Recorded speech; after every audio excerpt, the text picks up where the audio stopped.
রান্নাঘরে কাজ করার সময় অসাবধানতাবশত হাত বা চামড়া পুড়ে গিয়ে এমন অসহ্য জ্বালা পোড়া কি আপনার সাথেও হয়েছে? ভুল করেও পোড়া জায়গায় সরাসরি বরফ বা পেস্ট লাগাবেন না, এটি চামড়ার টিস্যুকে স্থায়ীভাবে ড্যামেজ করে দেয়।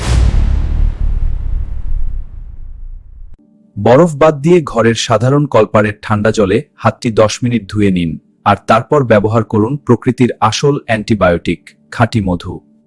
মধুর শক্তিশালী অ্যান্টি ইনফ্লেমেটরি ও অ্যান্টিব্যাকটেরিয়াল উপাদান ত্বকের জ্বালাপোড়া 1 সেকেন্ডে কমিয়ে দেয় এবং কোনো ইনফেকশন হতে দেয় না। সবচেয়ে বড় সুবিধা হলো প্রথম মুহূর্তেই মধু লাগালে পোড়া জায়গায় কোনো ফোসকা পড়ে না এবং চামড়ায় কোনো বিশ্রী কালো দাগও থাকে না। রান্নাঘরের এই জরুরি ফার্স্ট এড হ্যাকটি আপনার পরিবারকে সুরক্ষিত রাখতে আজই জেনে রাখুন। আর এমন দরকারি সব টিপস প্রতিদিন পেতে এখনই সাবস্ক্রাইব করুন।